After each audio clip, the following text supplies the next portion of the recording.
everybody, it's Kb64 collection with Bboy JayTee.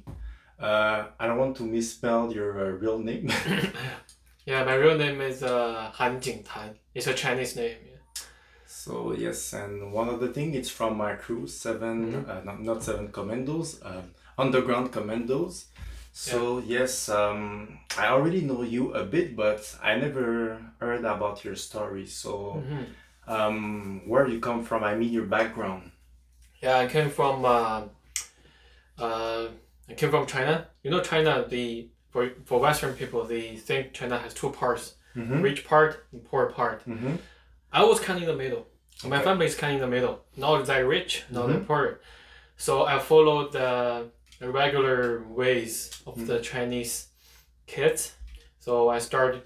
My whole life of my past 20 years was focused on the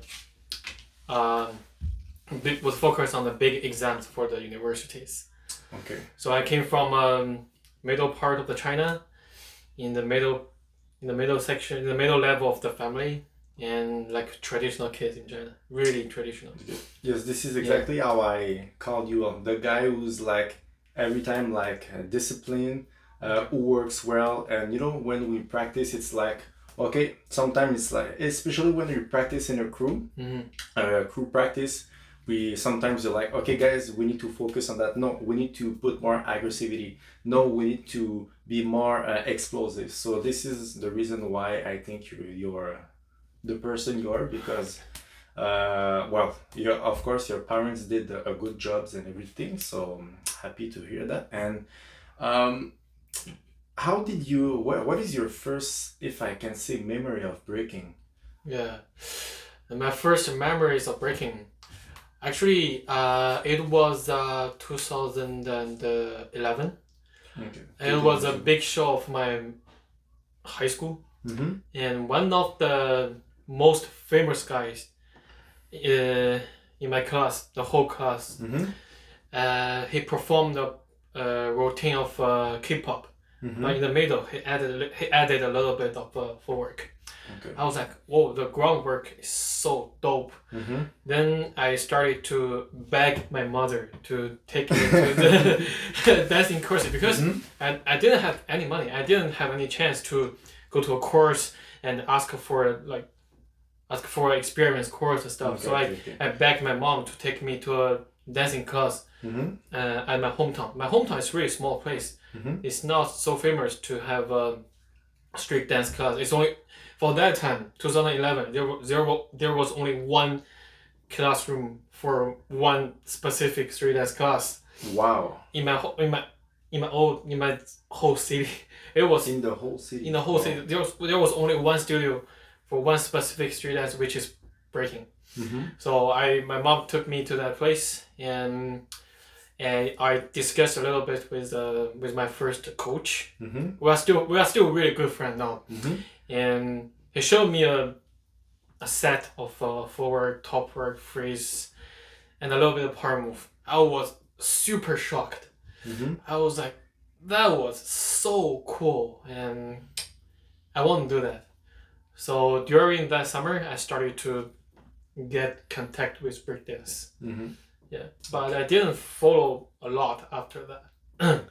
It's funny because usually people, I can talk for me, but for other people, like even Zuko, when I did the interview with him, most of the time, especially kids, when they see a breaking move, every time they see, I want to do breaking because I see some windmills, head spins, a backflip, you know, those like explosive stuff. But it's the first time I heard somebody says, oh, I saw footwork, I want to break, but it's nice. So that means you already understood like the way it was, like the foundation, how important it was. So that means you already understand before going deep in the in breaking. So that means this guy had like a super nasty footworks. So I didn't understand anything. I just saw the work. I just saw the groundwork. I was you know, K-pop, they're always standing and do some choreography. But he did something like groundwork in the middle. I was like, what is that? And then I saw it was street dance. I just knew it was street dance. I didn't know what it was. So my mom took me to that class. But the coincidence is they only teach breakdance. The only thing they taught is breakdance, nothing else. Okay, wow. So yeah, that's how I got contact with breakdance like this. And how it works in China, because I remember when the YouTube era came, like in 2005 2006, I remember watching like old school movies like part of Beach Streets and breaking. So, and then I saw a video. It was like if I can say a new era of breaking, like 2006 2007, and I was like, oh, it's so different, because back then it used to be only like footworks, windmill, and head spins. And I saw a lot of Korean people, a lot of Japanese people, but I was like, I don't see like any like videos of Chinese people. The only battle I see, it was reverse crew against I don't remember, but those guys has nasty footworks. Like it was a 3v3. But after that, sometimes they remove the video, or you can't find them. So it was hard to see until Bboy No Name came. That was like China was really like on the map. Yeah. But yes, how do you can describe like the scene at this time also? Yeah, before, I think the street dance, the whole class of street dance, including hip hop, locking, popping, breakdance, even Afro dance, they became famous in recent years, in recent 5 years. So before 2015, especially in the small parts, in the poor parts, like or middle part, even the middle parts, the street dance is really not famous. So it was treated like the culture for bad boys, for like street boys, not like hippies, right? It was like low class stuff and everything. Yeah, not for like traditional Chinese kids. Traditional Chinese kids, they were just they were always studying. Studying for math, studying for physics, studying for chemistry, for sure. And they studied really hard for the big exam. It didn't do anything else. But for street dance, people treated it like a bad stuff, like bad culture, not like a good culture or good positive thing. Because by that time, there were like super small amount of b-boys and b-girls by that time. And it was like more underground. Yeah. They have tattoos. They have bad haircut, like colored haircut. Yes. And so the normal people in China, they treat it like a really bad influence for kids. So it was super small group of people who were doing that. So, but for now, there were some big shows for street dance, and the street dance become really popular, and a lot of positive advertisement and a lot of positive reports on this kind of culture, and people started to accept that. And now the whole picture of the street dance in China becomes a lot famous, a lot bigger, a lot of more studios coming out in recent years, and that's why you can see more people coming out, battling, performing. Yes, like practicing. What is 671 light aim. And there's another girl. I think it's Yingzi something. They started to come outside of China to battle, to perform, because it becomes really famous and it becomes really positive culture now. But before that, it was super not good positive, and the internet of China is also not so connected to the rest of the world. Yes, I know. So that's why by that time you cannot get in contact with a lot of b-boys in China, and most of them were surviving with breakdance, but it was super hard for them too. Yeah. Yes, it's a little bit sad, but still now, like when I went to Red Bull Bistro in 2022 with Zuko and Himad, I remember we saw 671, but Chinese people when they come battling, they came really like strong. Yep. So I think the last couple WSDF you saw Lightning going like not only WSDF but like big battles. They coming hard, but I know their coach. I think if I'm not mistaken, it's Mounir from the French. I think he is half Moroccan and French. He's the teacher of the not the teacher but the mentor of the Chinese team. Yeah. So yes, so it's because every time I was like, come on guys, Korean, Japanese, we talk about them since maybe 20 years, and I was like, Chinese people, it's next to them and they have like kung fu backgrounds, so I was like, for sure they even like all 70s kung fu movies, you see like some breaking moves and everything, so I was like, we need to see some Chinese people, but now everything's happened for a good reason, so everybody's there right now, so yeah. And I want to share a story of my first coach. He's a classic standard like b-boys in China, growing in China. He dropped school really early, like around 16. Then he hang around in the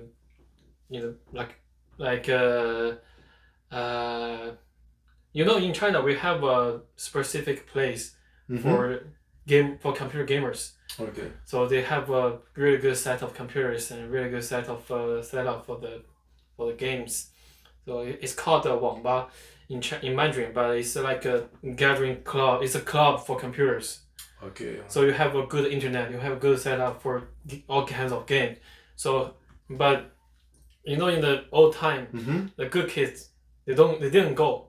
Only the bad kids they used to go there and play all the games. And he was hanging all day long at that place. I remember because in Montreal, but before like the internet era like we know today in the video games, we used to have, I remember I used to go with my dad, it's like, it used to call NetX, XNet, and there's a lot of stuff. There's like a good like computer, and then we used to play like Counter-Strike, Hello, iLife, America's Army, those type of games. So it was, but people used to go there, I just want to go there for 1 hour, and then you go there for 8 hours. Yes, you cannot finish forever. You cannot and he was jobless. He didn't go to school, so he was playing one kind of dancing game. It was super famous by that time, like 20 years ago. It was super famous. A dancing game. He saw a lot of b-boy moves through that games. So and he started to fall in love with breakdance. So he left his hometown. He went to the south part of China. Wow. And it was really far. Like it's really far away from his hometown. He went to that place. He borrowed some money from his parents. Then he traveled to that place. Because by that time, only the south part and Beijing have b-boys. The rest of China didn't have any b-boys. You said Beijing and what? Beijing and the south part, like Guangzhou. Okay. And he went to Guangzhou, the south part. He went there. He worked as a dishwasher, like dishing. Okay. In the restaurant or? In the restaurant in the daytime, and then he practiced with the b-boys over there during the night, and he spent like around 3 to 5 years. He got one move, windmill. 3 to 5 years going for one move. One move, windmill, and wow. Yeah. Okay. Then he traveled back to his hometown, opened his own studio, and 5 to 6 years later, I went to his studio, and he was extremely poor. He was so poor. All he had was his studio, and there were not enough students to. There were not a lot of people who wanted to. Them. And he was super poor. He didn't have any money. He was standing there only because of his love of breakdance. Wow. So that means he was dedicated. Yeah. He dedicated a lot. He was sleeping in the studio all day, and he practiced till midnight, and he was sleeping there. Yeah, his story was big motivation for me through the past. Especially when you spend one move for 3 to 5 years. Yeah. So that means you can do many types of windmills, like without ends, with ends, everything. But back that time, you don't have, because we don't have this culture in China. All they can do is learning from the video. It's super hard, extremely hard. I know that. I am part of those people. Especially for old time, you don't have teachers, you don't have coaches, so you just learn. You just open the video. It's really super old video and then learn from that video. So it's super hard. It took him 3 to 5 years to learn windmill and Nicky freeze. You used to do that like every day? How many hours? Did he tell you like details about the way you learn it? Yeah, he mentioned one detail I remember really clearly, and he said in order to learn the feeling of the handstand, and he hang himself on the fence for a whole day. Wow! in order to get the feeling of the handstand, so he hang himself. He put the rope around his his so nice story. And he held himself on the fan for the whole day until someone got there and got him down. This story I remember. This is the story I remember the most clearly, because I was so shocked when I heard that one. So that means he was really dedicated. Wow. Really dedicated, and by that time he also mentioned he didn't have any floors. He had concrete floors. He practiced everything on the concrete floors. On concrete? Yeah, no floors for like this, like wood or like ceramic, just concrete. So he practiced everything on the concrete. So that means many scars. Many scars, many injuries. Old times. Yes, old time, and concrete is the real thing. Yeah, I still remember he said he spent the daytime in the restaurant to wash dishes, spend nighttime with the b-boys over there, the underground b-boys. They have no studios. Wow. They were super poor. They have no studios. They were just dancing on the street or dancing outside. They didn't have like DJs or anything like. They have a player. Okay. Like a player. Radio. A radio player. Okay. It was super old. You have like tapes like that. Old tapes and put tapes and player. Did you still see him when you go back to your country? Because I know sometimes you go back for 1 month. Yeah.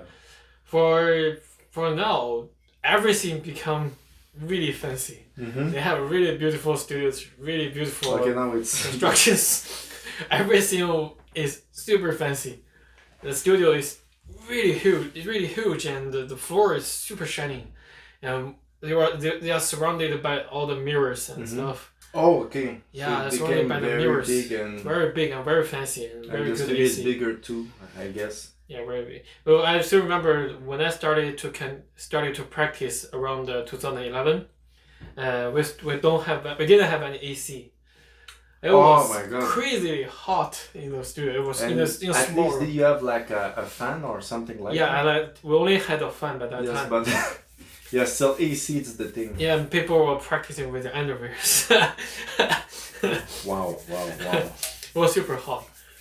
So I guess it was like, it was like your influence in your country. Like, would you like hit him like 2 or 3 times a week, or how it works the way you practice? I actually, it's a funny story because I firstly started to know breaking is 2011. Then I came back to school and focused on my study, and then I didn't do anything after the summer. I officially started to practice around 2015.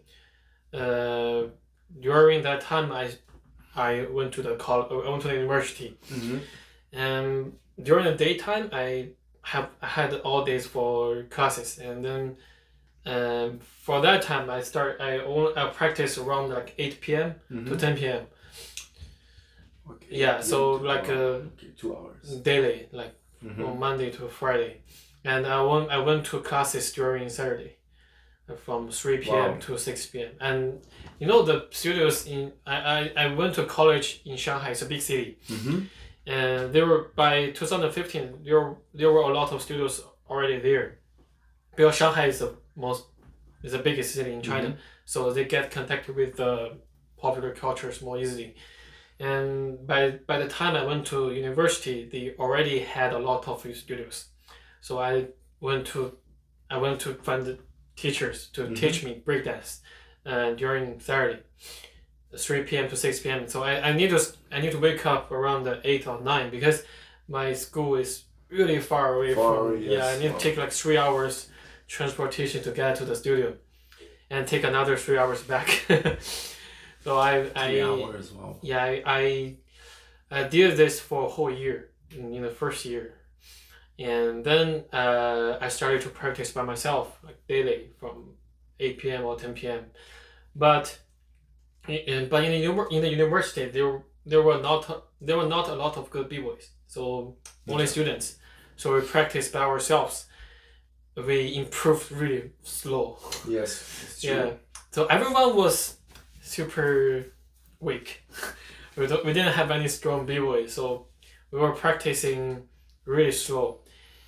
So like I told you, during the 2 hours of practice, or maybe half of the time we were playing our phone because we didn't know what to focus on. How should we train? Yes, it's not like you have like somebody next to you look, you need to do like 10 rounds of footwork and then windmills. So yes, it should be hard. But like you said, when you don't have a crew or somebody who has like a big experience, you don't know what to focus on. So sometimes you say, I want this move, but I should practice this, but I am already tired from the yesterday, and then...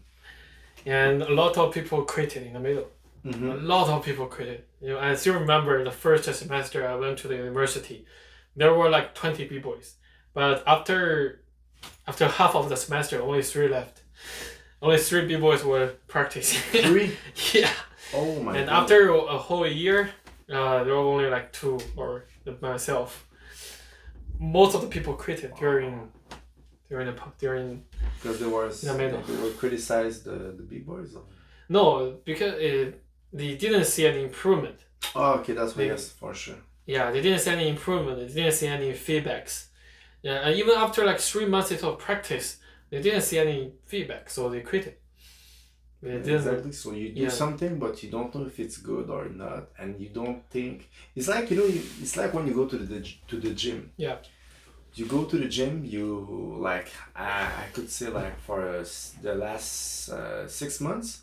But when you see yourself in the mirror, you don't see like any big difference because you're with yourself every day. It's only when somebody says, "Oh, JayTee, you see your arms, it's bigger.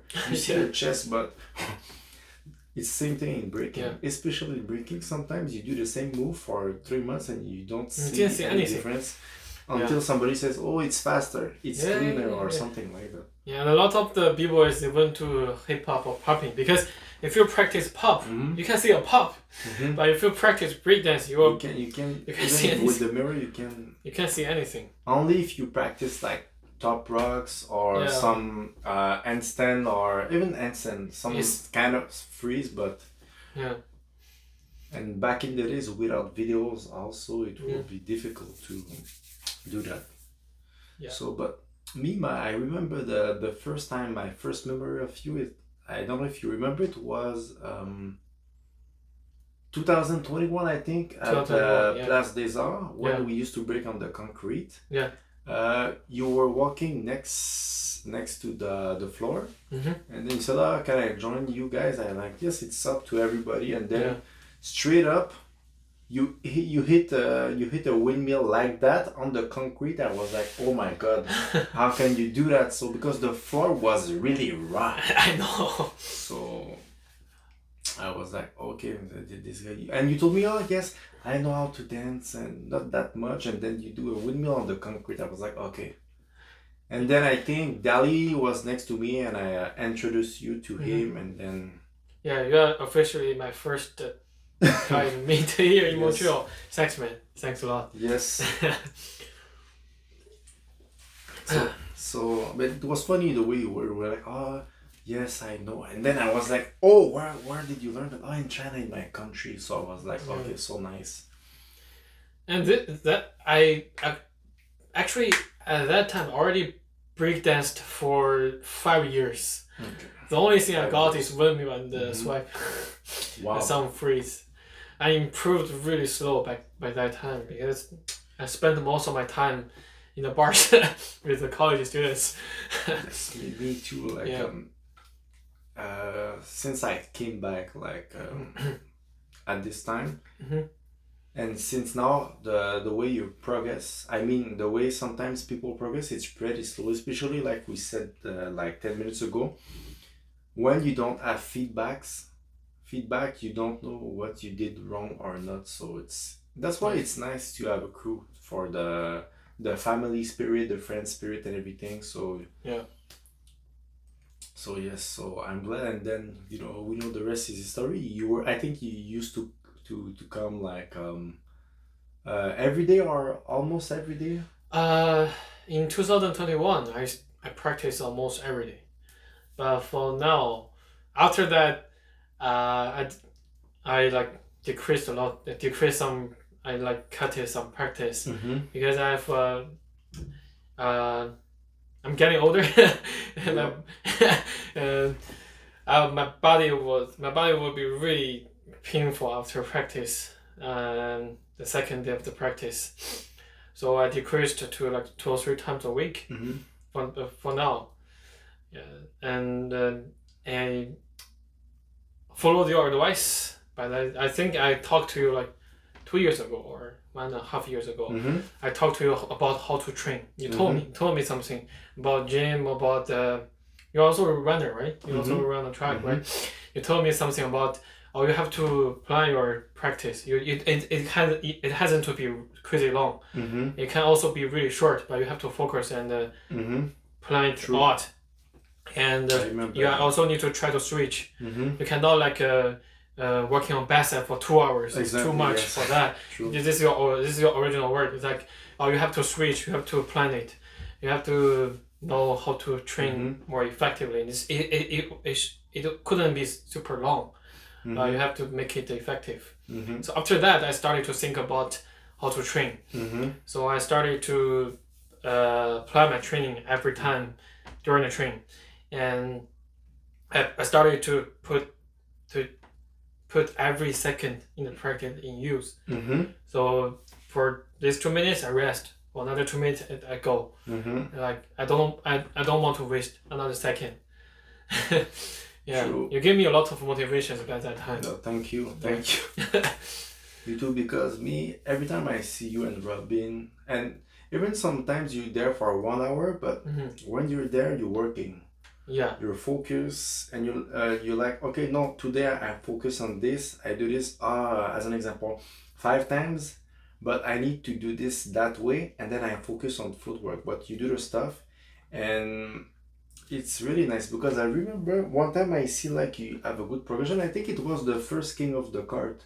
It was you did a super like rounded round, and you did everything, and it was like very, like, if I can say flawless, it was perfect. I was like, okay, wow.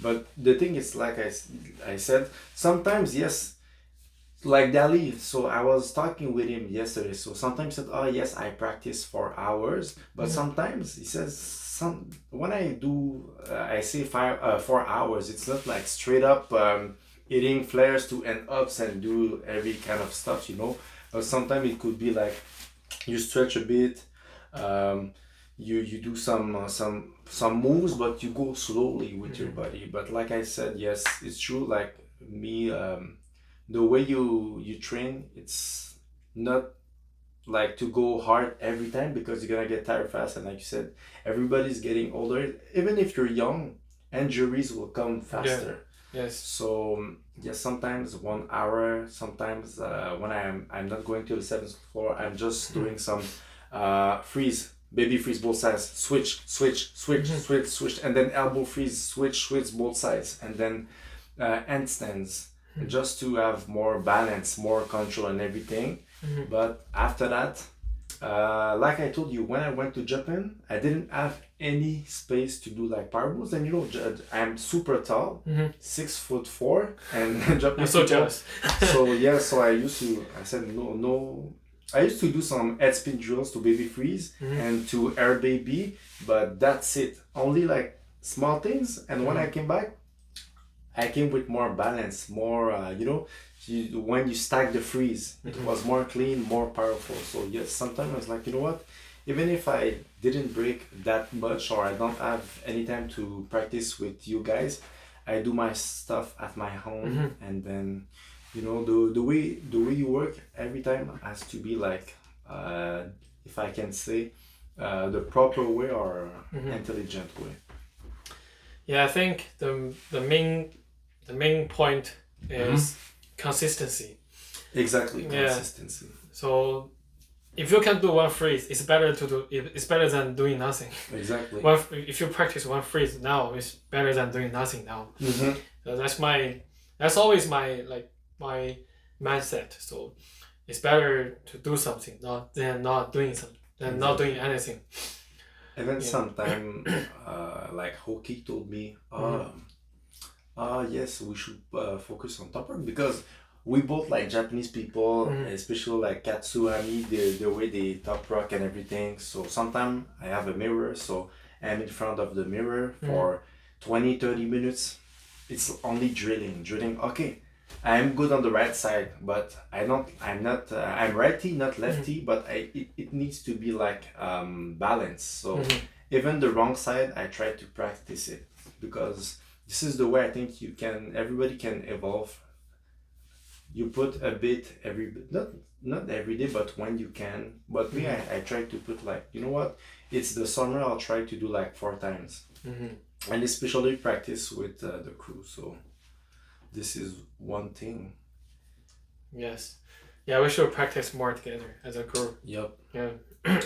And so me, not the ultimate question, but you with breaking, what is your goal? What, if I can say two part. At the beginning, what was your goal? And now as JT, what is your goal? For the beginning, I only want to be a more popular guy with breakdance. I want to hit up more girls. Classic one. The classic one, yeah. This is a true reason. Yes. You cannot deny that. It's a true reason. And after that, I got used to practicing breakdance. Like, it's a part of my life. I cannot get rid of it. So my goal is keeping doing that. Like keeping doing that while I'm 60, even 70. Doing anything related to breakdance, even like DJs with music, or like spreading out the cultures, or practicing forward, top works, anything. My only goal is to keep the consistency, to practice, to keep breakdancing into my life. Yeah, I don't have any goals for like Olympic champions and stuff. It's not possible for me. And I only want to keep that as a way of my life, to keep it as a part of my daily life. It's me, yeah. It's part of me, and it's a part of something like make me different from others. Yeah, it's true, because you know what? Like for many sport, I remember there's old football player. Well, in USA, Canada, we say soccer player. So the guy was 28, and they said, "Oh, the guy is older now," but back then 28 was like 40 in soccer. Yeah, I know. And even other sport, it is, the guy is 32, is super old and everything. Nowadays, you see people breaking records at 34, 35. It's not only one sport. You have sprinting, you have soccer, the basketball, hockey, many stuff they still playing, and they still like beating records, and records, especially in the Olympics. Yeah. And then when I see people like on 10, 40 years old, still doing the stuff he used to do like 15 years ago, or even better, I'm like, B-boy wing and ever some. I think it is bigger Narumi. I think from Okay. like 40, 39. They still like going like they're 22, 23. Yes. So I'm like, this is the new era of the sport. So just keep it. Of course, maybe at 50 I will not be able to do some flares to head spin to those type of stuff, but still 40 years old. So that means we have like 11, 12, 13, even we can go to 45 years old or 50. And I remember I saw a video. The guy what age was? I think he was 58, and he's a b-boy since the 80s, and they show the old footage. The guy is still eating flips. I think he does like a front flip to like a tap mill and a windmill at 58. And I see like I think he's a Chinese or a Japanese man, 62 years old. Oh, you're Japanese man. I saw that video. The air flare. Yeah, the air so flare. I was like learning air flare at 62. That's crazy. So we almost do one air flare. I was like, oh my god. That's crazy. So I'm like, we have no excuse. No excuse. No excuse. We have to keep the consistency. We have to keep that. Yeah, you can dream small, but keep it. Exactly. So the consistency is one thing, and I think it's in everything. Yes, exactly. And as because we're in the same crew, so yeah. I mean, what is your goal with the crew? You know, in my opinion, the crew, the existence of the crew is to help each other and support each other as a family. So when you get lost, people get lost easily. From any part of life, people always get lost. People always get confused. The whole point of the crew is standing there, standing back there, helping you to tell you it's okay. You are getting lost. For now, it's okay. We are helping you to find your way. That's the whole point of a crew as a family. So when you get lost, we are all there supporting you to make you survive the bad time. And when you are having a good time, like you are getting a lot of stuff from your life, but we are there to share the happiness. So like a family. Like family, yeah. Of course, it's a family. Well, if I can say, like the true essence of a crew, I think it's a family first of all, because, but that's why we have some T-shirts, and every time we battle, we take we put the T-shirts, the crew, and then because before, even until I can say the end of 70s to 90s, end of the 90s, especially from Montreal too, you see all the crew with the crew neck, their name, the name of the crew, and they were stick together. And nowadays it's like more even if people there's some crew and they're battling together. I mean, everybody is just a red T-shirt, blue T-shirt, and I'm like, yes, I understand. You have the everybody's like cemented together, and I'm like, okay, but who you represent? What is your, like the Olympics? We're representing the same country, so we have the same color. We have the flag and everything. So everybody wear the same flag. So I think, well, people can dress the way they like, but it's fun to see. You're part of this crew. Okay, what is your flag? What is So, but like you said, it's not only about dancing, it's about life too. It's about life. So being together, help each other, and pushing each other. So. Yeah, and one more thing, also giving motivation to others. So we stick together all the time. We improve together all the time. We are doing something together, like a big group. And it's a good motivation to others, to other b-boys. Like, oh, look at them. They're improving so fast. True. They're doing so great.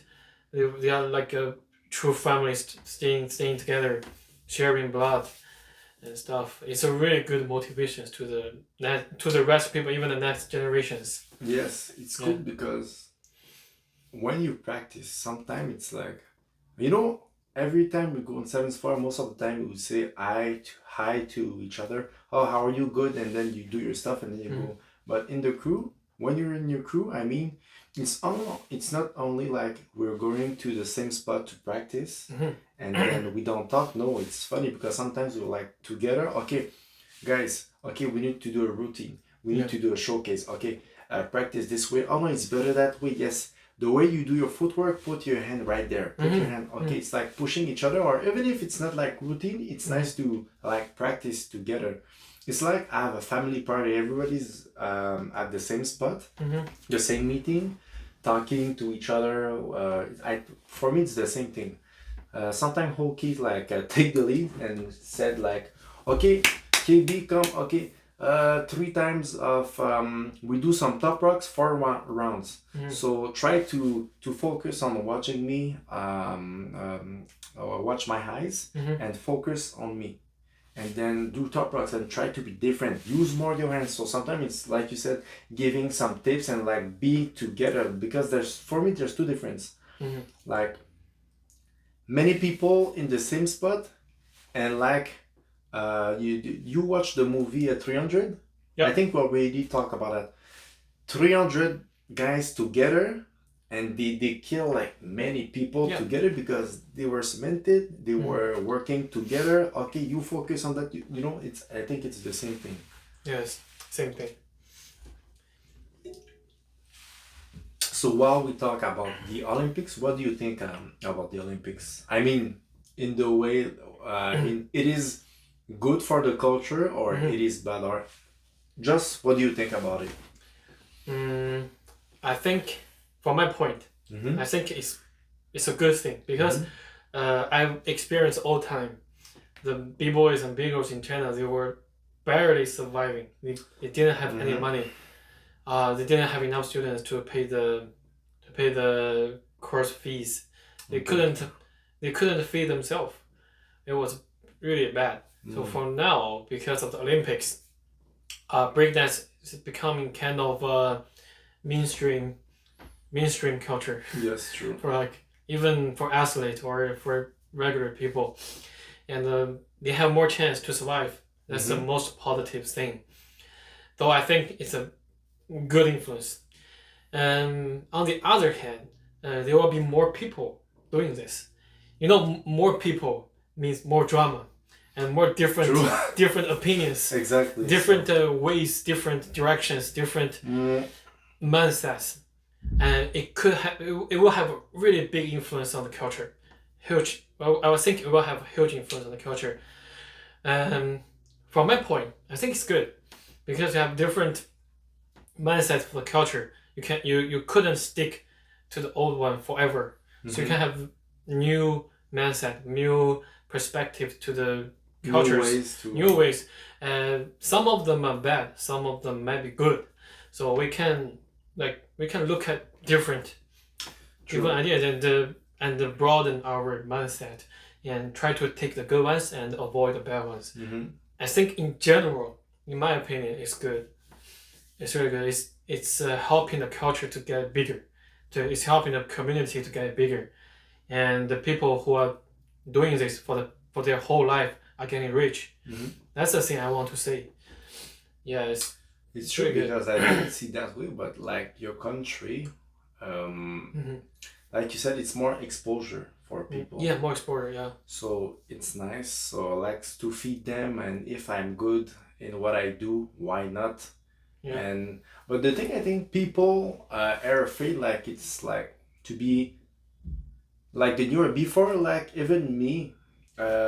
Before it was like I want to break because yes, of course, getting popular, but because it's nice, it's fun, and you can do this at a party. I remember when I used to have high school party. Yes, I would like to impress girls and everything, but I used to do what I used to do, like cricket and scorpion in the front, in the middle, and everybody was screaming, "Oh nice, oh nice." But now it's more like, okay, there's a competition. Okay, Saturday, okay, I want to battle, I want to break only to get to the Olympics. But before it was different. It was yes, I like battles, but I like it for fun. Oh, my friend, they are doing this, or you know what? It's something I can do during the week because I don't like to do others to do a sport or anything. I like to dance, so I want to do that as a hobby. So I think it's good too. But you know, if the even if it's like more the new era, the new generation, the younger people were like, oh, you know what? I want to go to the Olympics and be a breaker. But it's good too because anyways, everything has to evolve one day or another. So anything is gonna be a bigger exposure for the break scene because many people say, "Oh, you know breaking? It's pretty old." I'm like basketball, soccer. It's been there for over 100 years, and but you said breaking is old. It's only like 45 years old, around over than 45 years old, and you're like, okay, it's old, but you know. So I'm like, it's only when you talk about money, people are more involved. So soccer, it's soccer, tennis, you know, the big sports. So, but breaking, people see that as you're poor, or it's street, it's lower class and everything. But anyways, you see now people get some sponsor. Not only like Red Bull, like Nike, Lululemon, and Toyota, every stuff. So it's pretty nice. Yeah. And but I think I already know your answer because the way you think and I know you a bit. So how do you think about judges? I mean, it is something that you might like, you know, I know that this person I know doesn't like my style because I only do footworks or do you mind what is your point of view about this? The judges. It's a tricky question. I think the judges are bullshit. First of all, they are good b-boys, they are good b-girls, they are good b-boys, b-girls, they are good dancers. I respect them. I respect their judges. I respect their skills, their experience, their contribution to the culture. I respect them. I respect all of them. But in another way, I don't believe in their judges because every b-boys or b-girls when going to the finals, they're good. They're equally good. They're just good in different ways. So if you invite 100 judges, they will give totally different results. For sure. So I don't believe in their judge. I don't judge a b-boy, b-girls by the final results. It's nonsense because for our breakdance, the scoring system is 100% depending on the judges themselves. It's not like soccer we scored one or we don't have this kind of scoring system. We only depends on the opinions of the judges themselves. So it's very subjective. I don't know if it's right. Dali can do the same stuff because you know they talk about I think there's some classes to be judges at WSDF and you do some classes. But I talked with Dali and he told me, look, even if you do the class, at the end of the day, when it comes to battle, your head only remembers what he likes.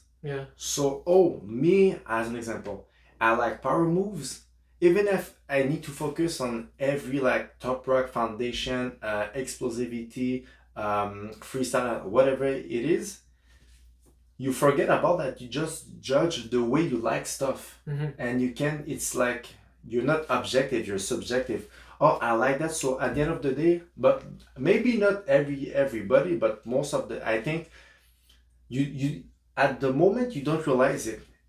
You like, even me sometimes when I watch a battle, I'm like, okay, I don't want to be biased about stuff I like. So okay, even if I don't like this type of style, I'll try to judge it. And sometimes it's like I'm watching the battle, like, oh no, I don't like. And then okay, no. I reset the battle and I'm like, okay, but there's another thing. It's difficult for judges to be concentrate like straight 10 hours of battling Saturday, Sunday, and sometimes it's like 3 days in a row. Sometimes you can be tired.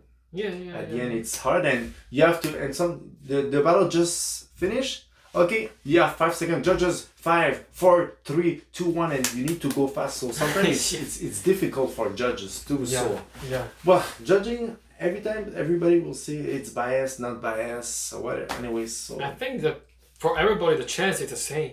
Exactly. The chance is the same because let me put it in this way: the bias is already there. It can be biased to you. It can be biased to me. So the chance is the same. So it's a nice balance. It's like a balance point over there for the past 45, 50 years. Yes. Yes, Exactly. like a sweetie point over there. So in general, I don't hate this kind of a judge system. I don't judge this system. I don't like this system, but I respect and accept. Exactly. Sometimes, but especially at a certain level.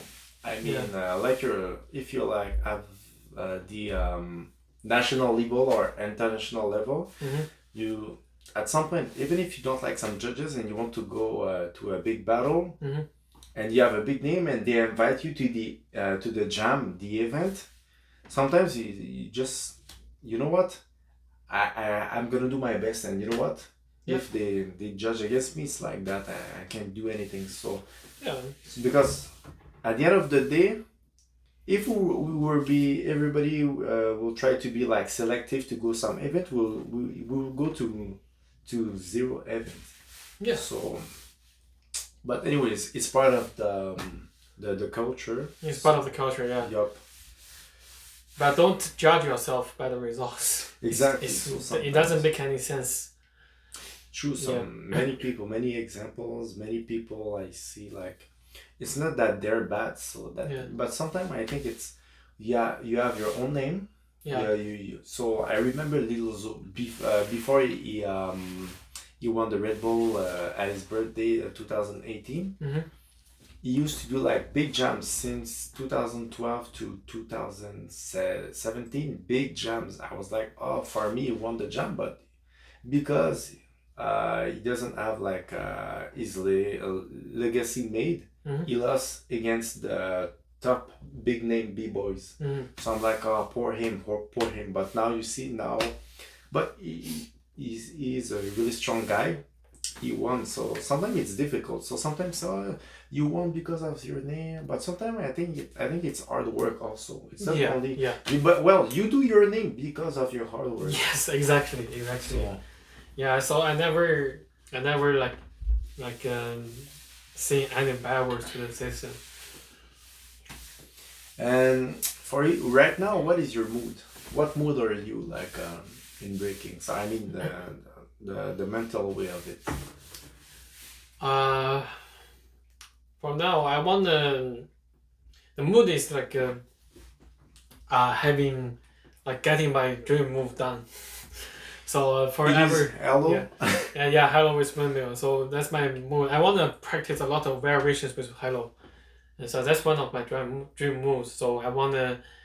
So my mood is like a little bit hungry, and a little bit aggressive for having this one, and having more variations based on that. And in the same time, I want to, like I told my girlfriend recently, I just felt like. Getting into the dancing, getting into the breakdance. I breakdance for this is the 9th year. Okay, yes, true. The 9th year, I just felt like getting into the field, getting into the vibe of the breakdance. I just started to feel the feeling of the breakdance. So for now, my mode and my mode is also like getting more knowledge, getting myself better. And enjoying the dancing more, like getting more things. So that means, like, I spoke with Dali once again. He told me like, Dali guys, sorry, aka Bboy Sack. So yes, he told me the guys, now it's your time. So he was talking to me and he said, guys, it's your time. You need to be hungry. So he said, so it's true, but it's like. if you're not hungry, you will be like, oh, okay, it's a jam. I need to go to the practice. But when you're hungry, like even sometimes, most of the time, if I'm honest with you, JT, sometimes I don't want to go practice because I'm like, I don't like we talk. You don't see yourself as you evolve, and sometimes you have injuries, and you're like, oh, come on, this move it's too hard, but it's very very long to get it, and I want it so bad. Like same thing. I see you practicing hello for almost 2 years. Yeah. But you can do hello, but you don't do it like the way you want it to do. Yeah. So yup. And so what keeps you motivated? It's a really good question. It's a really good question. The true motivation is to keep myself keep myself different from others. So I'm a chemist. I'm like scientist. Chemist or biochemist? Chemist. Okay. Like chemistry. Not related to, like, more related to materials chemistry. Okay, I get it. I'm like a typical scientist guy. And so for the typical scientist guy, we were like pretty inward, not outward. So I want to make myself different from others. I don't want to follow others' pathways. I want to have my own style, have my own life, my own feelings. So everyone talked about me. They will be like, oh, he's a chemist. He's also a good breakdancer. He's doing breakdance for like 10 years. He's doing pretty well. He improved really, really fast. Yeah, that's my biggest motivation, to keep myself different. The second one is breakdance making me confident. When I grew up, my whole environment, my whole vibe is a suppression of my confidence, because you have to be like humble. You have to be really low key to study. You have to study really hard at your own room, in your own room, and at the corner you have to study really hard, not let other people know. So when I came here the first time, I don't have any confidence. I don't have any confidence, so I'm super shy. I'm super scared of losing things, like losing my girlfriend, losing my careers, and losing my degrees and stuff. Stress of the life. Super stressed of my life, because I was trained to be stressed, to be hungry out of stress. Yes, I get it. You know the feeling. You're hungry because you are stressed. You are so scared of losing things. But even if you do good, you always have a stress. This is the same thing for me. Even if everything's going well, so might be something gonna try to push you down, but you're always stressed and scared. So for breakdance, it gives me a feeling of like I can do anything. I can control my body. I can control my mindset. Especially when you get a move. Yes, exactly. You know, sometimes when I do head swipe, I practice this, and when it was new, I was like, oh, I can do that. So I was super, like, you have your own pride. And yes, exactly. Especially when people sometimes cheer on you. Yes. Oh, nice, it's pretty nice. Keep that. No, do it that way. Keep it. Yes. I understand the way you feel. So. Yeah, that's the motivation. It gives me confidence. It gives me the feeling of myself. Yeah, it makes me confident in every part of my life, even in chemistry. In chemistry we have to present a lot.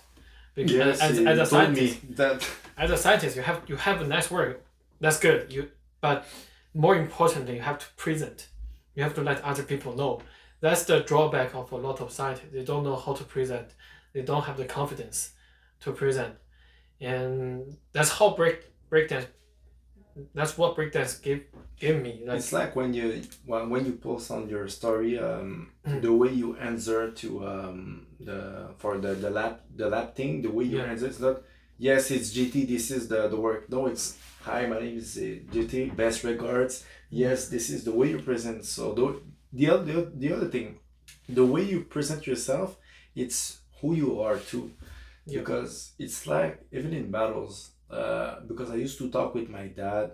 So my dad honestly doesn't like the way like b-boys dress today. He said, come on, it's a big battle. The guy is dressed like it's practice. So it's like no. Before they used to be like the way they dress. They used to be like they are ready. It's like when you go to a wedding. Yeah. If you go to a wedding, you will not dress like that. I will not dress like that. Yeah. Same thing. If you at your work, same thing. You have a certain way you dress, you put or you wear.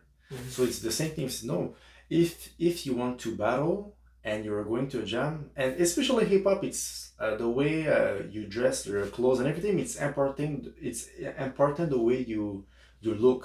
So this is one thing my dad said. If you go anywhere, you go somewhere, you need to be fresh, clean. That's really And good. so this is always. And even my mother, she said, if you put a t-shirt, if there's a line or something like, no, nothing. So change, put another shirt or something else. You're not going out like that. That's a good teaching Oh, from your parents. my parents, they're not, no, they were straight. No, you going like that. This is your hair. You didn't brush your hair. You didn't do anything. No. Go in the bathroom. Take the fork or do something, but you can't go out like that. So. And I think your parents is super good at teaching you, because your impression to me is always fresh, always good styles, always impressive. Thanks. So that's a really good tutoring from your parents. Yes, and I'm the older, so. Yeah. So when you're you're the elder in the family, you're the one who receive everything. Or when you have like a big family, when it's the first one, they will not be rude, but it's gonna be harder for the first one. But when it's like the second, third one, it's more like, oh, okay, no, it's okay, you can do this. But the first children, it's over. You're gonna eat everything from your parents. So yeah, that's exactly the same to my big sister. Yep. I have two sisters. I thought you were. Yeah. I didn't know you have like. I have two sisters. I'm the third one. I'm the smallest one. The younger one. Youngest one. Yeah. Youngest one. Yes, but my parents are pretty strict to me because I'm the only boy. Yes. They are pretty strict to me because they want me to have a better career and better life. So they were pretty harsh on me when I grew up. Yeah, I left my parents since 12. So I went to another city to school. Oh, when you were in your country? Yeah, I left my parents when I was 12. 12. Yeah, by that time I can only visit my parents once a week from Friday to Saturday. And then I will just went back to my school for a whole week of study. Wow. Yeah. Since 12. So yes, so that's where you're. Not that you're straight, but the way you work, I think it's not something, but the way you if I can say, the way you do your life and you are with people, it's the way you grow and the way your parents teach you. So that's why in breaking sometimes like, okay, KB, okay, stop using your phone. Now it's breaking. It's time to practice. Okay, now it's time to focus. Okay, now it's time. Because that's why the way, and like I said, like it's not like your road. It's only like to help other people to be focused. Because, anyways, nowadays cell phone, you can be on your cell phone watching Netflix and anything. It's a distraction, So exactly. But now it's only 1 hour. 1 hour in 24 hours, it's nothing. It's nothing, But if you make it every second in use, it's different. Exactly. It's a big difference. Yep. Yeah, and because I'm for most of the people I'm pretty quiet. For you guys, Zuko, you and Okido and even Sak, I treat you as my close friends. Yep. So I'll just talk to you and share my opinions with you. Yep. But for most of the people, I'm pretty quiet. I didn't see anything. Yes. So sometimes it's nice, like My mother says, because one of my favorite movie right there, The Godfather. It's like in the movie the father says to his son, Don Corleone, to his son Michael, said, keep your friend closer and your enemy closer.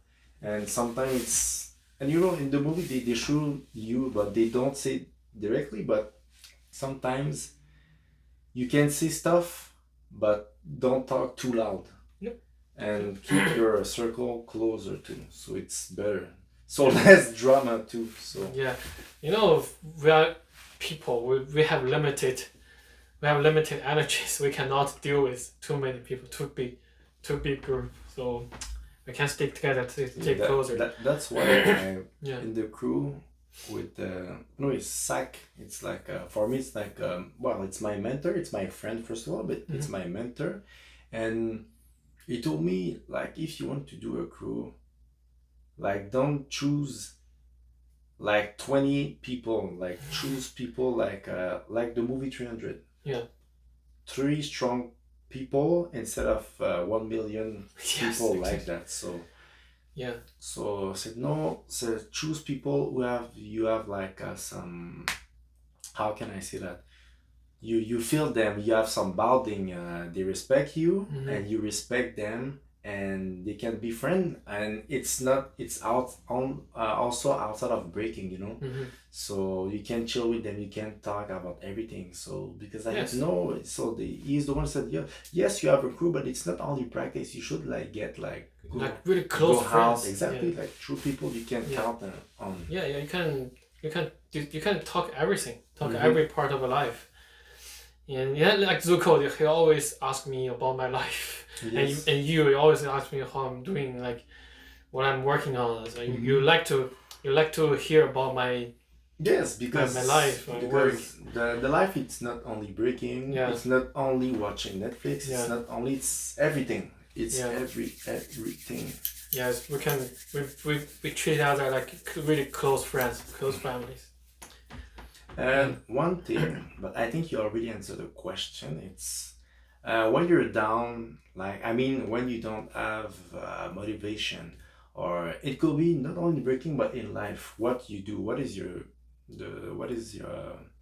tips? Do you know what? I have a goal. I have something. Yes, it's pretty hard, but like your lab stuff, it kills you. I remember. So it kills me every day. For me.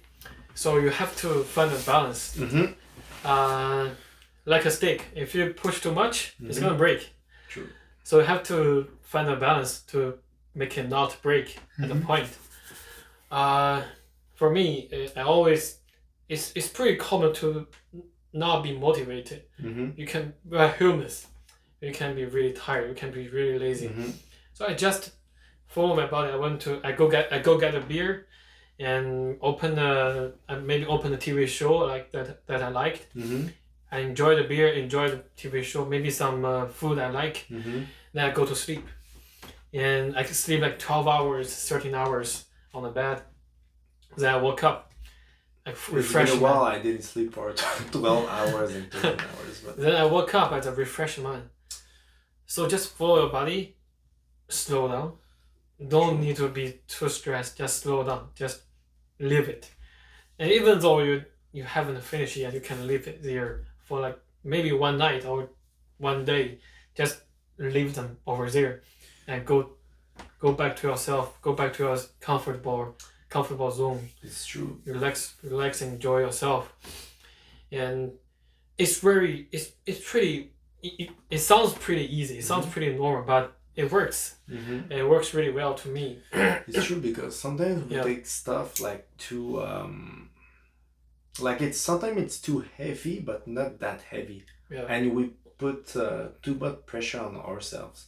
So like you said, so sometimes when you stress, oh, what do I do? But it's like 1 a.m. Even if there's nothing you can do right now. So just go get a beer and get drunk. Chill, relax, sleep on that. And tomorrow you will eat. And then you will think about the situation to see what works for you or what doesn't work, and then you fix it. But yes. Exactly. But it's easy to say, But it's not easy to do it. Execute. Exactly. For me,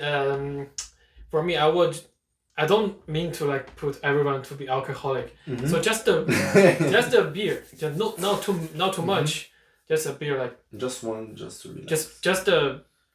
Don't think anything, don't do it, just go get a beer and drink, and relax your mind, relax your body. Don't drink too much; it's bad for health.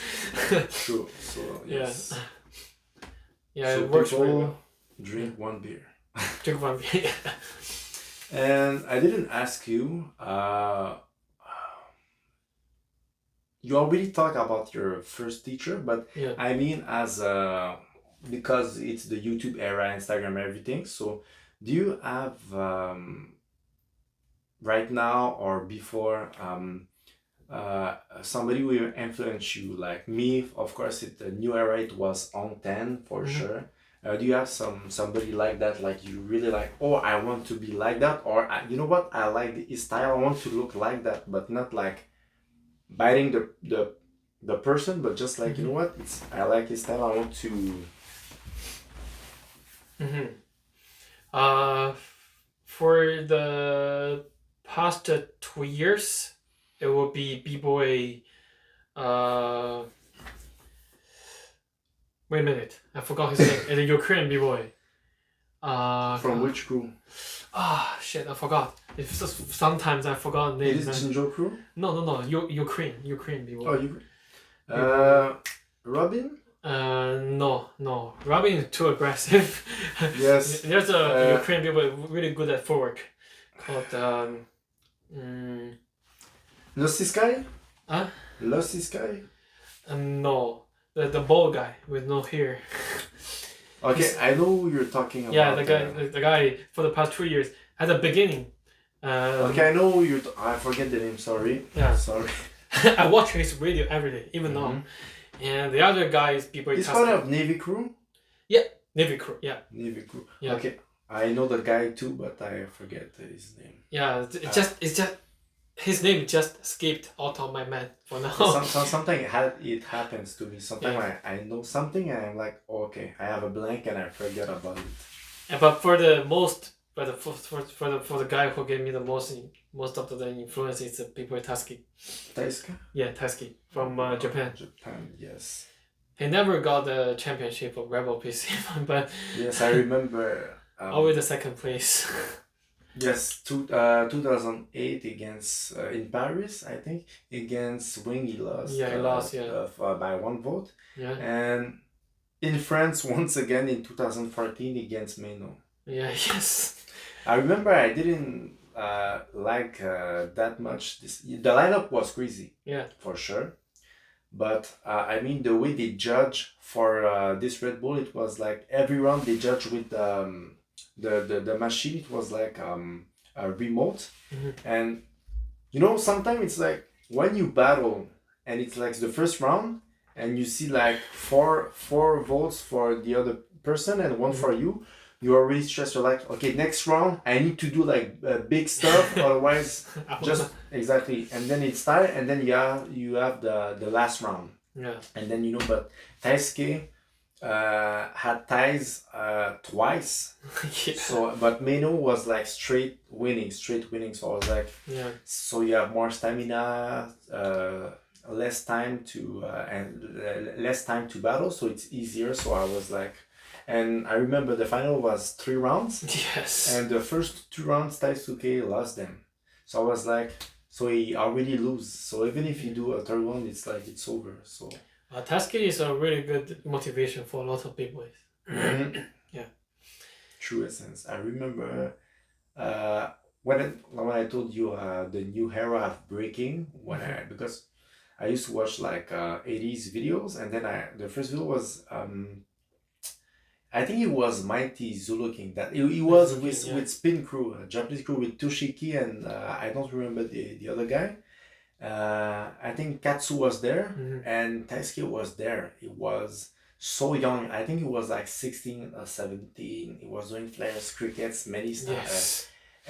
Many stuff. So I remember. So that was like my first videos of the new era. So I was like amazed. Yeah, me too. The first video I saw is from people tasking in China. Yeah, it was a really big motivation for the b-boys in China in the old time. Yes, I saw him when I just remember when I went to Osaka Cypher last year. He was judging, yes, Okay. the battle, yes. But I didn't see him. I didn't. I don't remember if they did a showcase or no, but I was happy to see him. So. Yeah. I also saw him once in China judging jam. Okay. I went to China a lot for judging judges. Yes, it's close. It's close. Yeah. 2 hours flight. 2 hours. Well. Yeah. Yes. So, but when did you see him? You remember the year? Or? 2019. Okay, it's a jam. It's the biggest jam in China. I battle till 3 a.m. Wow. Yeah. The judges were Bboy Victor. Victor from USA? Yeah, okay. USA. Victor, Tasky, and another Chinese b-boy called No Name. No Name, yeah, No Name, yeah. Yes, I remember. I remember really clearly because I was there. Yes. Until 3 a.m. Until 3 a.m. The jam. Yeah, it started because it's a 2 days jam. Okay. The first day is a preliminaries for the crew and the 1v1 and the kids. They choose like 32 kids and 32 adults from like 200 participants, and they choose like 16 crews from 100 crews. So the jam started around 3 p.m. The first day they finished around 4 a.m. And then the jam for the second day should start around 3 p.m. again, but everyone was late.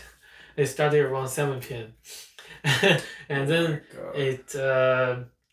it was finished by the other day around 3 a.m. Wow. Yeah, it's a really big jam. So the judges, it was the same judges? Same judges. Oh my God.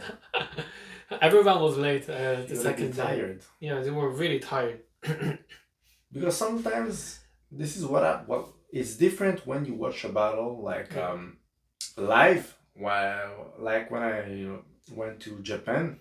But when it's on the computer, sometimes it's like a 2 hours jam, and sometimes a battle, when it's a crew battle, sometimes it's like 10-15 minutes, and sometimes I lose the count. So I'm like, I don't remember who did what, and I'm like, I'm lost. So it's a small place squeezed with people, and no light, no sunshine. It's really hard to focus, right? Wow. Yeah. So you're lucky. Did you see like them showcase and everything? Yeah. Okay. I still have the video. Okay, still have it. I'll send it to you after. Okay. Perfect. Yeah. So sometimes do you compare yourself to anyone?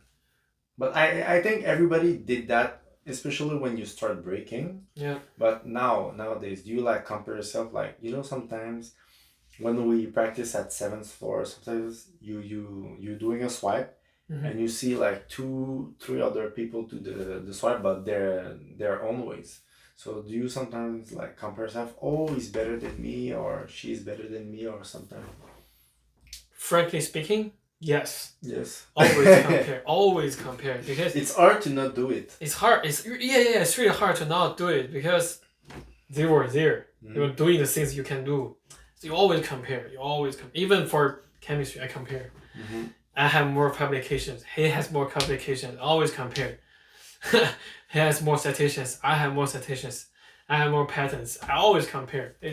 Frankly speaking, it's super hard not to compare.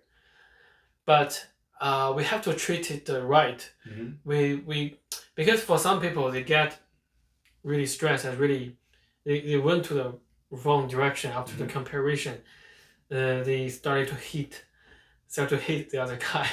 They started to hate the comparisons, and they become super stressed and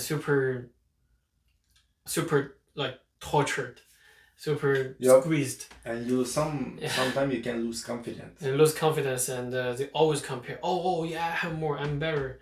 And that's a wrong way. And the compare you cannot avoid the comparison. It's a human nature. because you're living with human. You're always comparing from every aspect of our life.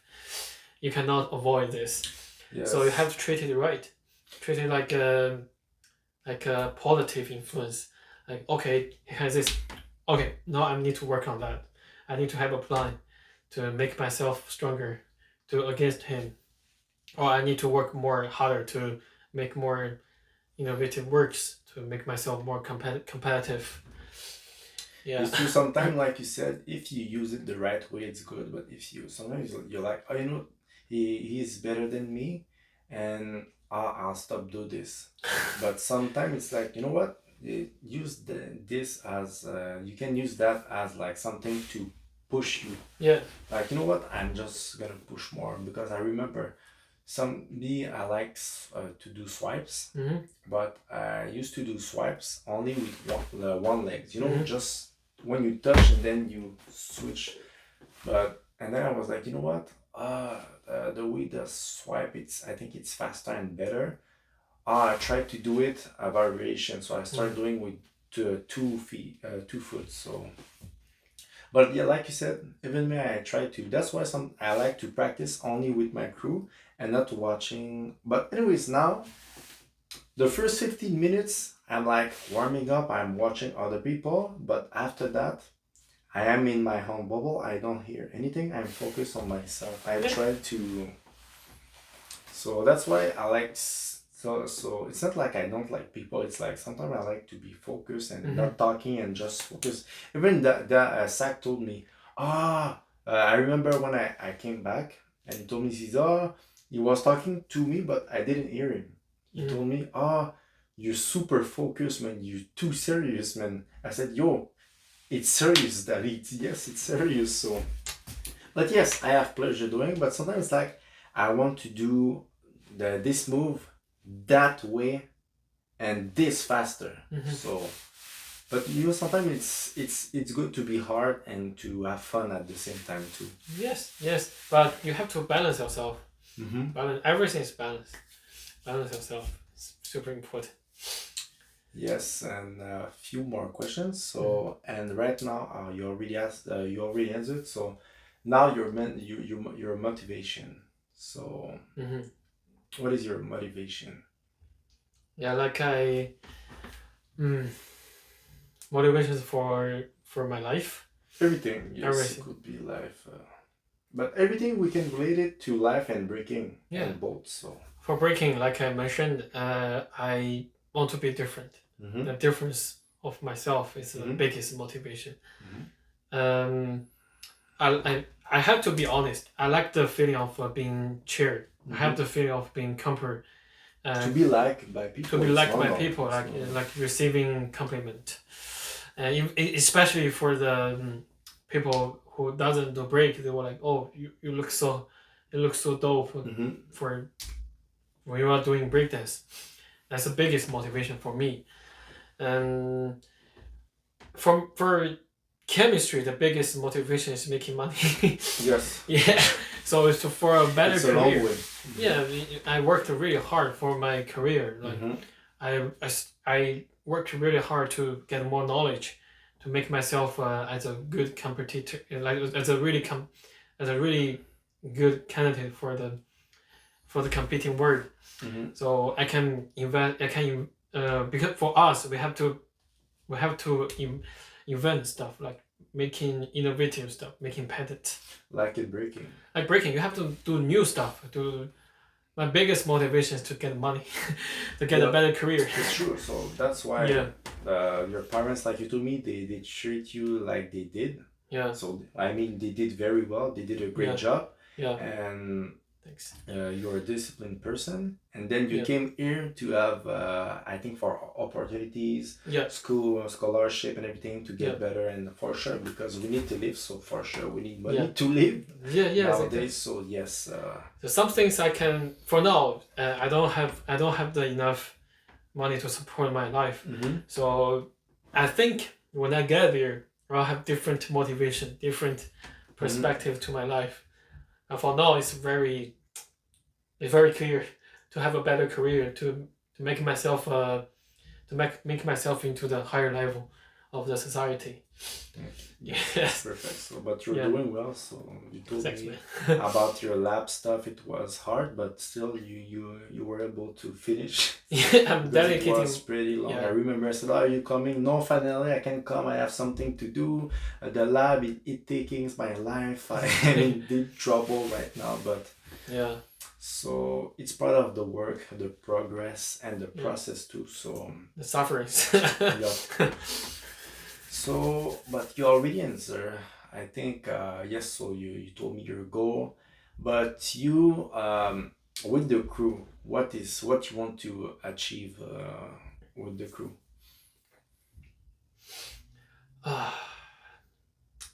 Actually, I don't have any expectations.